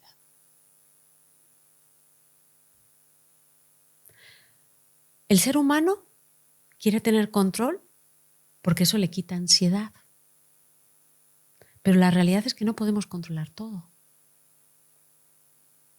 Y el aprender a vivir con aquello que no podemos controlar es sano. Lo otro te genera más ansiedad. Porque cuanto más amplio es tu vida, más difícil va a ser controlar todo lo que hay alrededor de tu vida y de tus decisiones. Creo que ese exceso de control lo tendrías que trabajar. No sé cómo, porque yo tampoco aquí se me hace poco Sí, pero ahí sí no me siento identificado yo con esa necesidad de controlar todo. No, nada. No, pues imagínate, cada vez que hay algo tienes que tener algo. ¿Cómo? Que cada vez que hay algo tienes que pensar en algo y a veces no hay que pensar, hay que sentir. Sí, pero a ver, estoy pensando en los negocios. La verdad que yo soy una persona que delega con muchísima facilidad, que no me agobio, no, o sea, yo no sé lo que es la ansiedad, no me estreso en absoluto, ni un 0,1%. O sea, estoy muy cómodo teniéndolo todo fuera de control. Si no fueras nada ansioso, con tu forma de pensar tan claramente sana, no vapearías. ¿Mm? Total. Yo lo tengo claro. O sea, eso, a ver, y no me estoy metiendo con eso, o sea, cada uno que haga lo que quiera, sí. Pero sí siento que ahí hay una muletilla canalizadora de la ansiedad, sobre todo con una persona que practica deporte como tú, que sabe que le impacta en sus pulmones, que sabe que la oxigenación de la sangre va a ser distinta, que sabe que es negativo, o sea, que la decisión es clara. ¿Estás haciendo algo malo en contra de tu cuerpo? Sí. ¿Por qué no lo dejas? Pues lo dejo. Vamos a ver. ¿Mm? ¿Ya? Ya. Qué bonito. Ojalá que lo dejes. No, lo dejo ya. Pregúntale a Fran dentro de 3 semanas. Ok, entonces, qué bonito. Ojalá que lo hagas. Sí. ¿Están aquí ya, Fran? Sí. Vale. Acaba de dejar de... Ya ha dicho que va a dejar de vapear. Se acabó. ¿Se acabó? Sí. ¿Ha dicho que sí? Acabo de decir aquí en cámara. ¿Está? En cámara. Ya hay compromiso. Muy bien. Puedes preguntar en un par de semanas. En un par de semanas, no. En un año. Ah, bueno, en un año. En un año. Sí, perfecto. Me parece bien. Oye, a ver, otro día enséñame tú, tío, que yo hay cosas en los negocios que me hubiera gustado saber antes. De verdad, ¿eh? Cuando quieras nos sentamos de nuevo. Ha sido un placer de verdad hablar contigo. Gustazo. Y nada, nos cruzaremos de nuevo, espero. Seguro. 100%. Yo ahí que soy ya hecho pasional, como algo me guste o quiera aprender. No intensa, pasional. Sí te voy a ir a acribillar con algunas preguntas, pero... Me parece genial. Muy bien. Pues un placer, de verdad, ¿eh? Lo dejamos por aquí. El mío. Gracias. Gracias.